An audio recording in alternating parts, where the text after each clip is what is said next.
Namo tassa bhagavato arahato samma sambuddhassa. Namo tassa bhagavato arahato samma sambuddhassa. Namo tassa bhagavato arahato samma sambuddhassa. Buddhang dhammang sanghang namassami.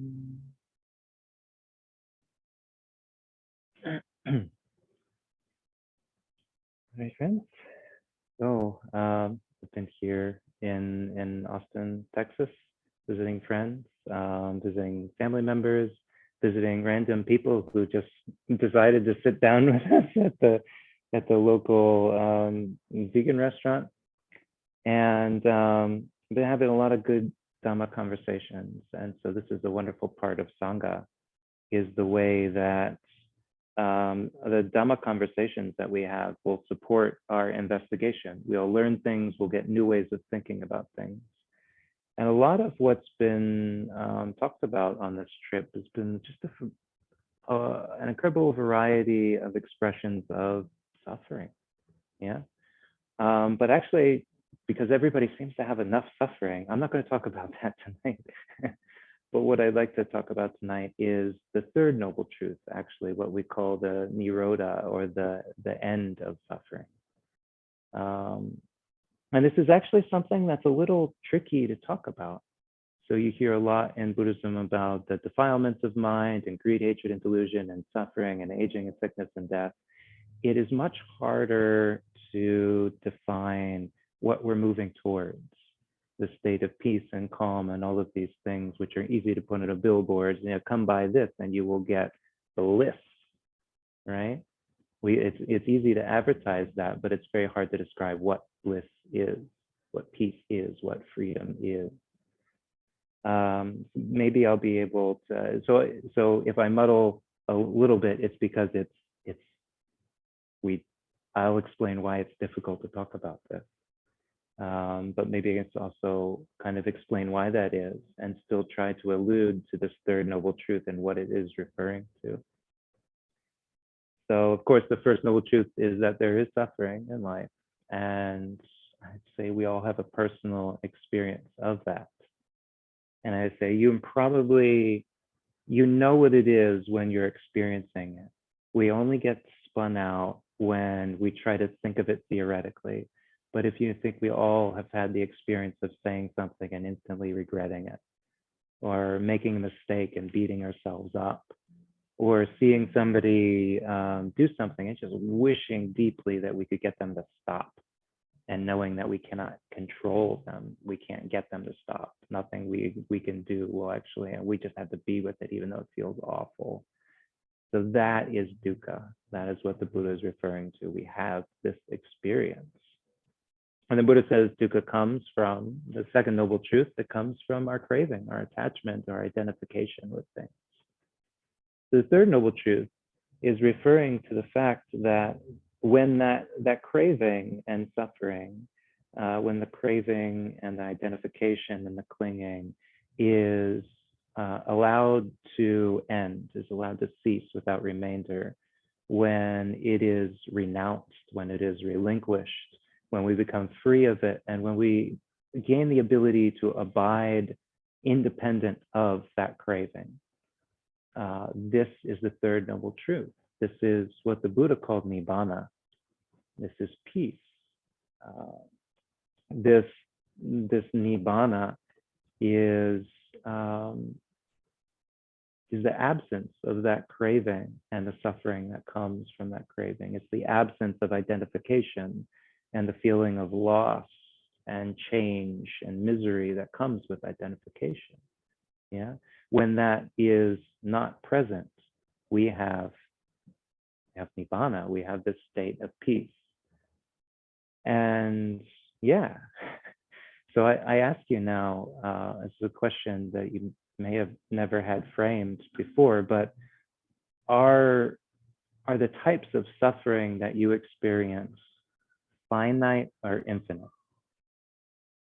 And just consider, do you think it would be possible to count the number of ways that you experience suffering. Yeah, and don't jump to a conclusion.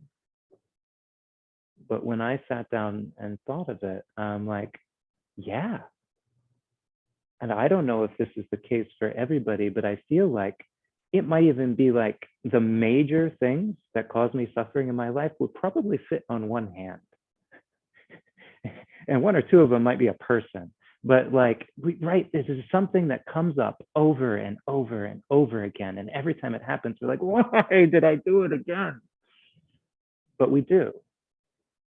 And so my hypothesis would be that suffering is in fact finite.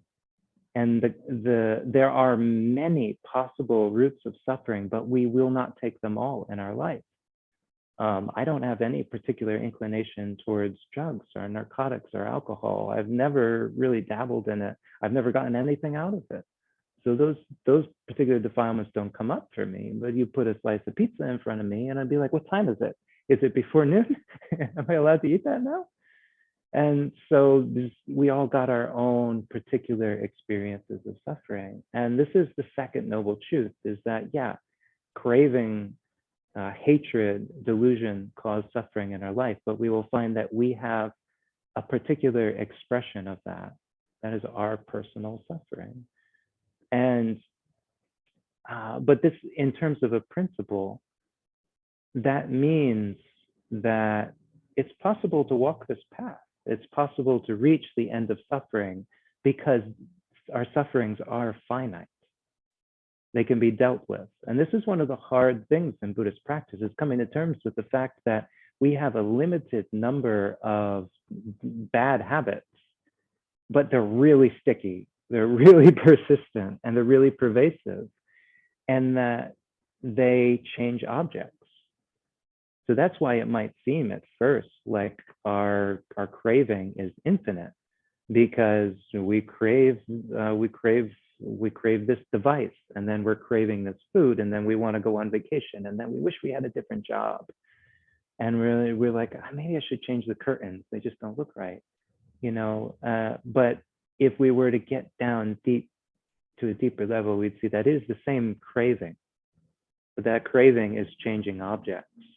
And if we were to deal with that particular craving, that feeling that our happiness could be affected by changing our environment, if we could deal with that, then all of those different objects would become no big deal in our world, all at the same time, plus all objects of the past, plus all objects of the future. So the second premise is going to be that the absence of craving, the absence of suffering, is in fact infinite. The number of possible ways we have to not suffer cannot possibly be counted. And so right now we have 4 people in this room, and nobody is threatening to kill the other 3 members. But we are all not threatening to kill the other 3 members in different ways. You're doing it with a smile, you're doing it by looking off in the corner. You know, Andrew's doing it by not flexing muscles and pulling out devices, and I'm doing it by trying to make jokes of murder, which is not funny, but actually the quality of like not creating that form of suffering in our life can be expressed in an infinite number of ways. As many as there are beings on the planet, there can be different ways of being nonviolent. And so it's not easy to, the Buddhist teaching is often, you know, people, especially in the Theravada, they're like, this is so morbid. There's all sorts of suffering and defilement, and the precepts are all in the negative, right? Don't kill, don't steal, don't cheat, don't lie. Because that's what's easy to talk about. And that's what's finite and definable. But it is extremely, it is a much more esoteric exercise to define not killing, to define not stealing. And yet we know it when we see it. It's just that is our special human capability to be able to recognize, to be able to realize the absence of something. and that is indeed a peaceful state. So the Buddha talks about Nibbāna, and Nibbāna is infinite. Nibbāna is not impermanent. And you're like, well, I thought all things are impermanent. Yes, all things that begin have an end. But Nibbāna doesn't have a beginning, therefore it doesn't have an end. And you're just like, what are we talking about here? And it's like, yes, exactly. This is why we tend not to talk about it much, because it is hard for our mind to think about Nibbāna. It's hard for our mind to think about peace, stillness, calm, relaxation, because our mind is a machine that thinks about objects. It thinks about things that have a beginning and an end. It puts them together and it plays them off of each other. But our mind is not designed to think about non-objects, because our mind is in fact a bunch of thoughts, which are objects. It is sort of the arithmetic, the algebra of the mind. It's playing with objects and thoughts. So what is stillness? What is the absence of something? Well, it turns out that it's always there. So Nibbāna literally means to cool. So we have the hot teapot, and if we all immediately start pouring tea and putting it in our mouths, we burn our mouths. So we leave the teapot on the counter to Nibbāna. Nibbāna is a past participle. It is the act of becoming cool, and is that state of having become cool. And this is what the Buddha pointed to as a possibility for our heart and mind, is that it is in fact too hot to drink sometimes. It is unpleasant, unbearable, and that is suffering. But if we were to take it away from craving, it would automatically settle. Another example is a bell. This is an example I use a lot. Now we know what it's like when we take a bell and we ring it, right? And we know what the sound of the bell is. But what we don't know, unless we physically stop and pay attention to it, is the quality of Nibbāna in that bell. So the bell was quiet before we hit it, and it will be quiet after it has stopped ringing. But also during the entire time that it is ringing more and more softly. Yeah, which is a good thing, because if you struck a bell and it increased in loudness on its own, it would not be a bell, it would be an atomic bomb. It would create so much energy, it would explode, and that would be the end of all life on the planet. But no, everything in the world, when it is brought to a state of activity, will come naturally to a state of peace. And that's why we survive. Yeah, it's literally why we survive, or the heat that we generate in our body would overwhelm us and we would melt. Yeah, but all things cool naturally and disperse and diffuse, trying to reach an equilibrium, trying to reach a balance. And this is a basic quality of our world. So peace and balance are always there, and yet we miss them. There's peace and balance in this very room. And for those who are not in this room right now, there's a highway literally a stone's throw away with, evening traffic coming out of Austin. And yet there's peace in this room. And I think we can all sense it, yeah? But it probably wasn't the first thing in your mind until I pointed to it. And so the third noble truth says that we have to realize peace. We have to realize Nibbāna. It means we have to actually turn our minds to it. And that this is the actual cessation, the end, the non-arising of suffering once we get good at it. If we can dwell in those states of mind that don't have craving, that don't have hatred, that don't have delusion, that don't have clinging, that don't have identification, that don't have ego, that don't have conceit. If we were to dwell in those mind states, we would be free of suffering, even if we didn't know we were free of suffering. And that tends to be what happens when we are happy. We don't think, oh, this is what happiness is like. I'm not immersed in violent thoughts. Usually we're just so happy to not be immersed in violent thoughts that we just keep not thinking violent thoughts until the violent thoughts come up. the beginning of Buddhist practice is to say that the state of peace and non-violence is based on conditions. We've got to put in those conditions. We've got to train ourselves to think non-violent thoughts and learn what those are. But now, again, there's an infinite variety of these if we learn to look for them. Take, for instance, the quality we call metta, or friendliness. And we call it friendliness or loving kindness, right? And we know this when we see it in the world. It gets us right there, and it opens things up. And we're like, okay, it's going to be all right. This is a state which is, when it's free of attachment, is free of suffering. Yeah. And yet it's impossible to really concretely define this state because it can be expressed in an infinite number of ways.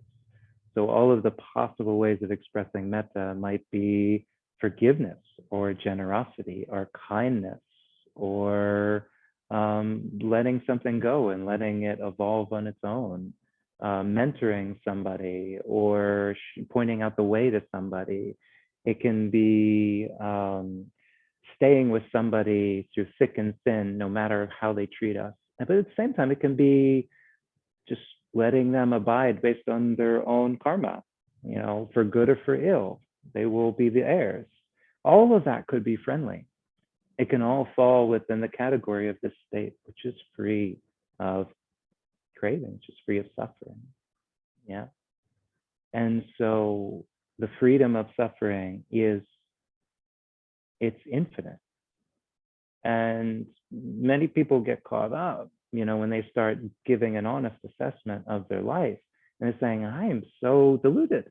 I'm so clingy. I've got so much craving. I've got so much ego.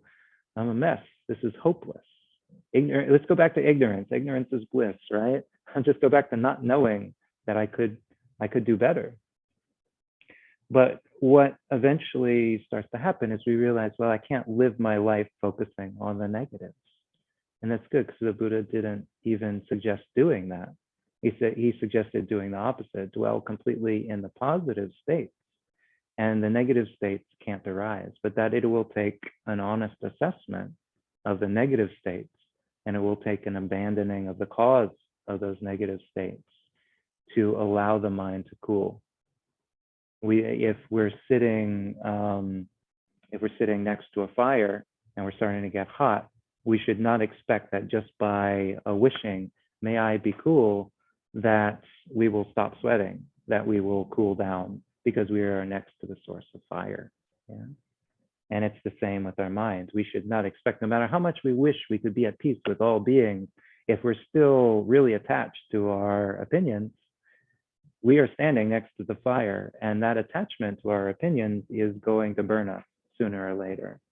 And in order to reach this state of peace, as the Buddha said, like a cracked bell that no longer rings when struck, we would have to remove that clinging to our opinions. This is a whole part of the practice, and it's a part of the practice that's difficult to describe. It's difficult to define because it is in fact infinite. I was reminded by a friend who was reading a book by Bernie Glassman Roshi, who was a famous crazy wisdom Zen Roshi of the past generation. He recently passed away, I think, a year or two ago. Yeah, 2018. Oh yeah. But he created a format. He would teach his students about what to do when they how to practice, how to meditate, how to contemplate. And it started with the idea, the first precept was not knowing. And coming to any situation and saying, I don't know anything about this. Okay, so first recognizing there may be fires here that are burning. There may be landmines just waiting to be stepped on. So first saying, well, let's clear out all of the assumptions I'm coming into the situation with so that I can see it clearly. And this is what it takes to realize peace. we first have to kind of wipe the slate clean of all the things we assume are going on. All of the things, in fact, that are definable, we have to push off to the side. You know, all of the things that we think we know, all of the things that we think are constant, all of the things that we're so certain yeah, no, I'm right, they're wrong. We have to set that aside in order to really be able to see a situation as it is with a cool mind.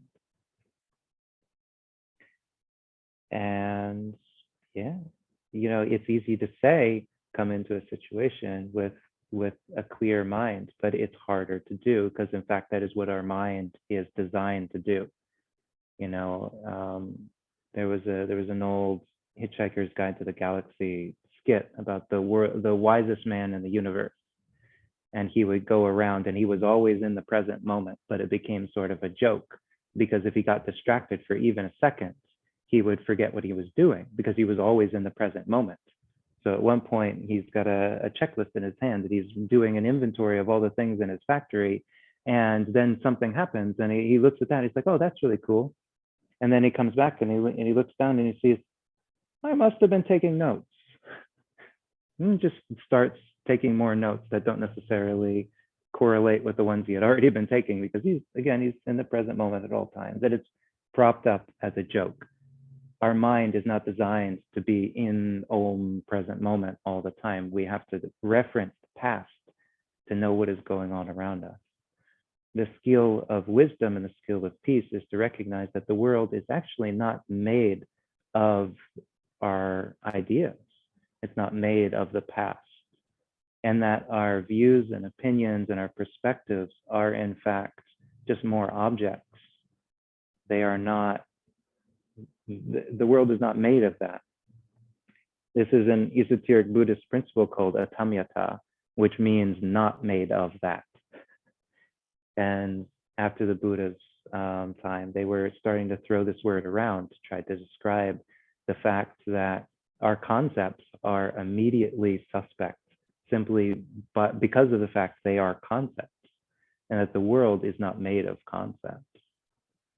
So if we were to, some of you now are in your home, so this will be a little different. You imagine somewhere else, but for those of us who are here in the shop, we can imagine going home and arriving home, right? And we have picture what that's like. And now we can know that in the infinite sea of possibilities, the only thing we can say concretely is that our arriving home will not look like our mental picture just now. It is fundamentally impossible because our home is not made of imagination. It's not made of memory. Our home is made of metal and wood and plaster and stone. But our image was made of imagination. Again, the feeling we will experience going into that home will be the experience of light hitting our eyes and sound hitting our ears and smells hitting our nose. They will not be imagination. They will be an actual experience that we have in the moment. And our consciousness won't be here sitting in the shop or sitting in our chair thinking of being home. Our consciousness at that moment will be arising in the home itself. It will be a different consciousness arising in that moment. So our objects, the mental image we get is fundamentally not the way it's going to happen. And yet we can plan to get home using that as our compass heading, as our North Star. We can have the image of getting home, and that gets us home. It helps us navigate. And even if we get distracted for a minute, the second we look back at the road, we're like, oh yeah, I'm going home. I should turn left here.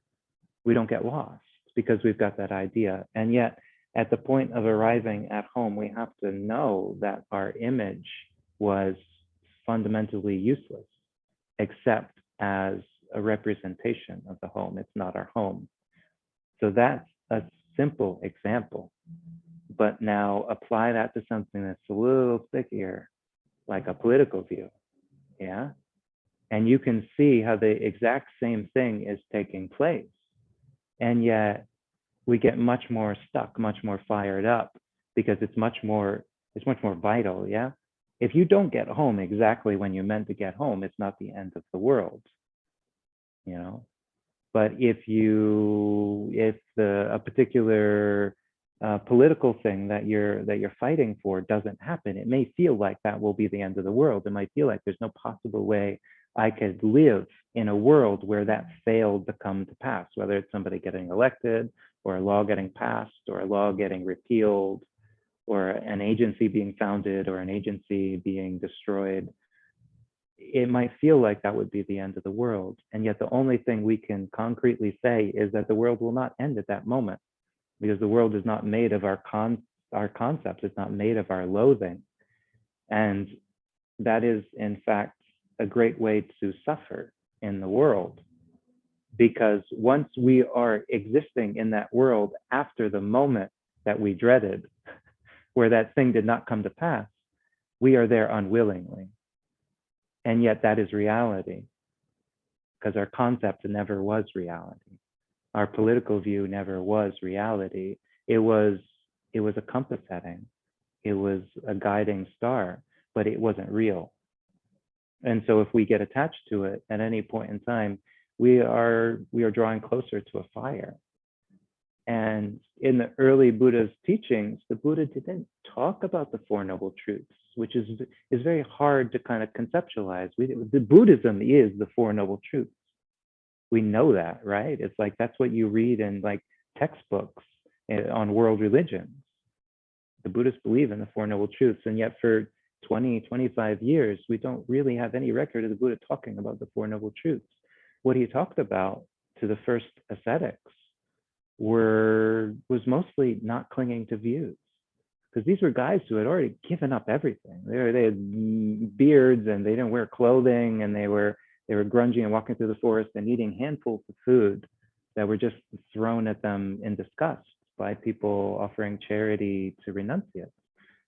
So they didn't have any attachments to physical things, but you get them in a circle and they would debate until they were red in the face over ideas of the beginning of the world and the end of the world and what's best for the world and what is freedom actually.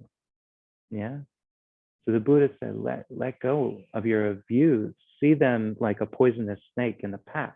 Go around your views. Yeah. See them as a fire burning you, and see your craving as the thing that is setting your world on fire, and realizing that you can exist independent of it. And so this is probably the best encouragement or advertisement I could give for that state, is that it is an infinite state. Once we can get away from that one view that fills us with fire and passion and indignation and certainty that they are wrong and I am right, when we can get past that, we can have any possible view at all and not suffer, because the suffering was related to that view. It wasn't related to the end result of whatever is going on. Yeah. And so, in fact, the most flexible, most functional, most proactive state is whatever is opposite to our view, because our view is what slows us down. It's what gets us in arguments. It's what prevents us from existing comfortably in the world that we actually live in. Yeah. And now that's a tall order, to take something that we feel very strongly about and be willing to set it aside. But it's not actually that we've got to give up what we care about. It's about reorganizing our approach to things, and in fact coming into a situation and being willing to say, I don't know anything right now. Being willing to not know anything right now. And then it's amazing, because if there were no wholesome states, then the Buddha couldn't have talked about loving kindness. He couldn't have talked about generosity. He couldn't have talked about compassion. He could not have talked about Nibbāna without using a word to describe Nibbāna. He couldn't have said peace, calm, security, freedom, the unconditioned, the unafflicted state. He couldn't have used any of those words if there was nothing that was Nibbāna, if Nibbāna was just throwing everything to the wind. But in fact, he could say all of these things, because once we allow ourselves to set aside the things that we're attached to, then our values, the things we really care about, the things we love, the things we empathize with, the things that we really understand deeply, will rise to the surface, and they will be the only thing that's there. And all of the things that made us less effective will not be there. So we are, in fact, going to be able to see the way forward. And this is, the way forward is, in this context, the way of infinite possibilities. And so the Four Noble Truths, the fourth noble truth, some have heard, there's this eightfold path. And again, it's a whole bunch of negatives. It's like, don't lie, don't gossip, don't kill, don't steal, don't sell weapons, don't sell narcotics, don't sell poison. Don't cultivate unskillful habits, don't ignore skillful habits. It's all of these things to abandon. Yet at the same time, it is in a way describing what is wholesome. It is describing a life without suffering. It's using negative terminology in places, but that's because if the Buddha was to describe just one way of being a good Buddhist, he would have to abandon an infinite number of possible ways of being a good Buddhist. So instead, he framed it in a negative, because it is easy to quantify and describe the negative. And in fact, if you get past the negative and get into that field of Nibbāna, you have to see the peace that is always around us and that we can always settle into, then there is an infinite number of ways of living by the Eightfold Path. There are an infinite number of ways of being a good Buddhist, of being a good person, of being a good friend, a good spouse, a good parent, a good teacher, an infinite number of ways. And that gives us the freedom to pursue the way that makes the most sense to us. Because again, you'll do it differently, you'll do it differently, you'll do it differently, I'll do it probably very differently with less hair. And but we can all do it, and we could do it simultaneously. Yeah. And this is what we're going for in practice. Yeah. Opening into, and this is, if we have any imagining of what it would like to be, and what it would be like to be enlightened, then this is what we should imagine, that we could do anything. Yeah.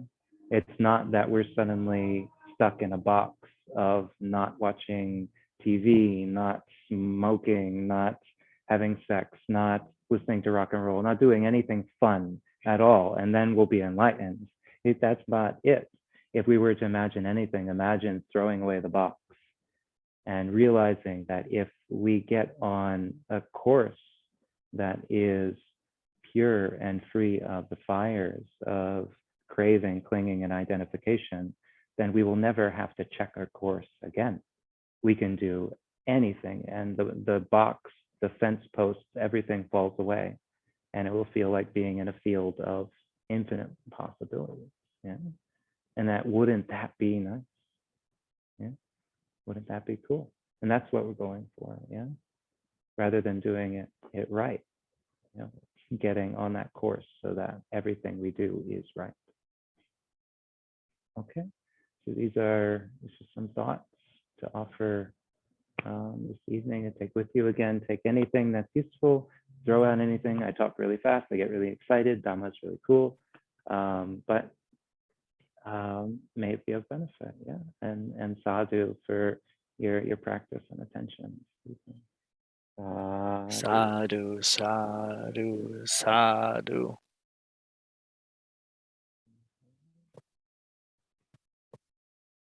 Thank you very